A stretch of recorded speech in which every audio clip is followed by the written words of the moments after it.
Assalamualaikum warahmatullahi wabarakatuh.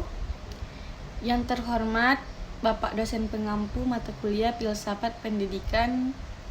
Perkenalkan, nama saya Lucia Anissa Fitri dari Prodi 4PB1.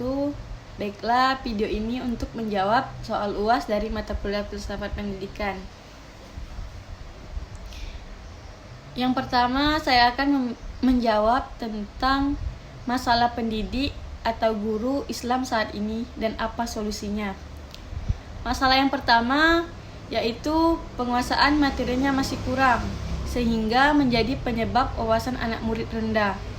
Solusinya, guru juga harus mempelajari materi yang akan disampaikan supaya mampu memberikan penjelasan yang tepat dari materi yang disampaikan kepada siswa. Yang kedua, guru terlalu fokus dalam mengajarkan materi tapi tidak bersamaan dengan mengajarkan sikap, perilaku, dan keterampilan yang membuat pendidikan Islam di Indonesia jauh tertinggal dari negara-negara lain. Solusinya, guru harus menekankan akhlakul karimah pada siswanya dan juga menanamkan nilai keterampilan pada siswa yang membuat anak termotivasi untuk lebih giat belajar dan meraih cita-cita. Masalah yang ketiga, metode pembelajaran yang terlalu fokus pada guru yang menyampaikan dan yang membuat kurangnya partisipasi siswa dalam proses pembelajaran. Solusinya, selain guru yang menyampaikan, guru juga harus menerapkan teori student center learning di mana siswa lebih aktif dalam proses belajar. Baiklah, selanjutnya ada apa dengan peserta didik saat ini dan apa solusinya? Yaitu salah satunya kesulitan dalam belajar.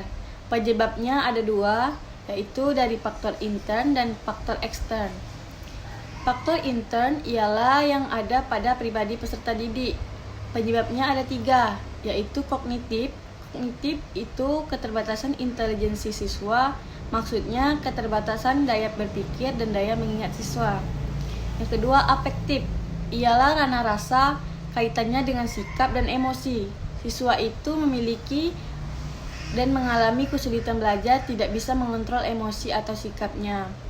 Yang ketiga, psikomotorik, ialah faktor kondisi fisik seperti indera pendengarannya atau indera penglihatannya itu tidak sempurna.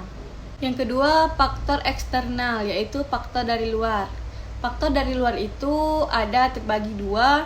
Yang pertama, faktor keluarga. Misalnya anak itu dari keluarga yang broken home ataupun ibu dan bapaknya itu tidak harmonis. Yang kedua, faktor sosial, yaitu dengan masyarakat dan lingkungan sekolah. Misalnya dibully atau terus dimarahi guru itu yang membuat dia tertekan dan stres yang mengakibatkan dia kesulitan belajar. Solusi masalah di atas ialah peran orang tua sangatlah penting bagi pendidikan anak.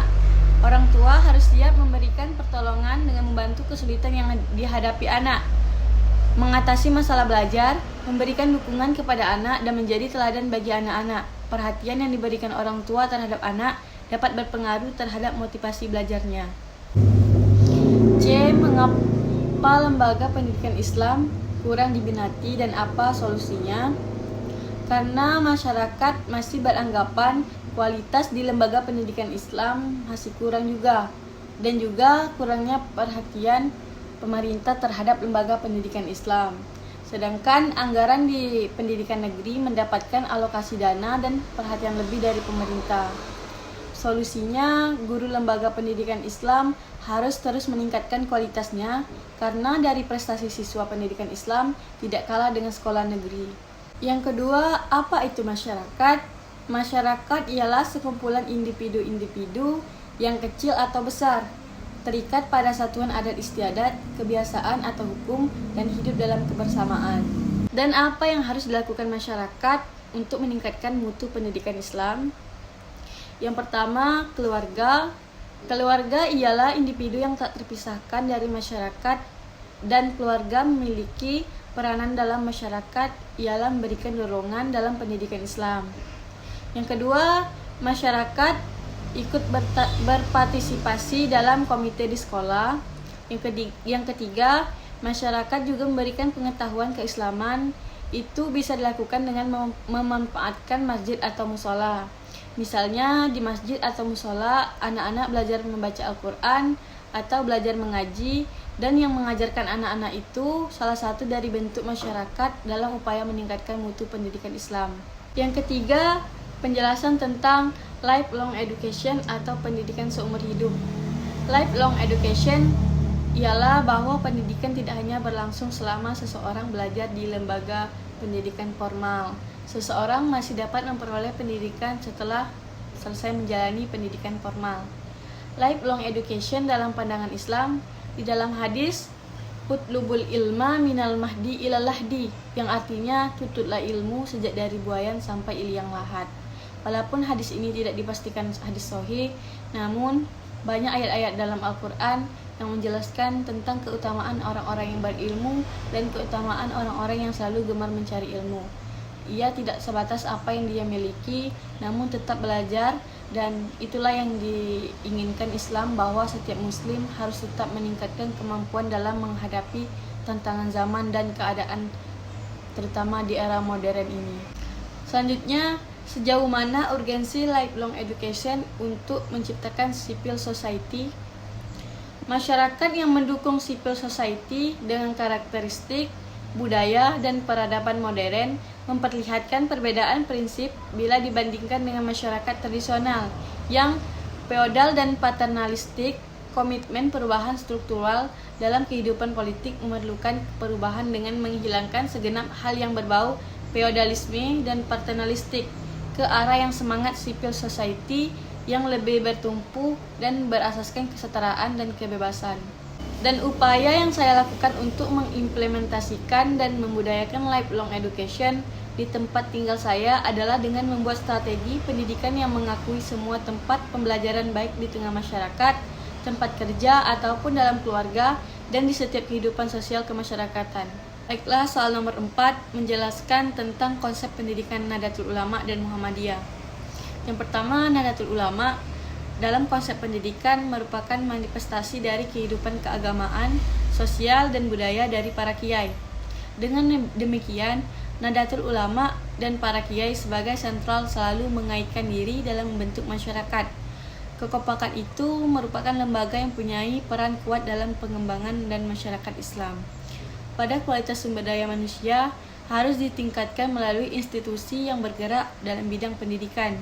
Pertama, pendidikan Islam memberikan pengaruh terhadap sosiokultural dalam arti memberikan wawasan filosofi, arah pandangan motivasi perilaku, dan pedoman perubahan sampai terbentuknya suatu realitas sosial baru.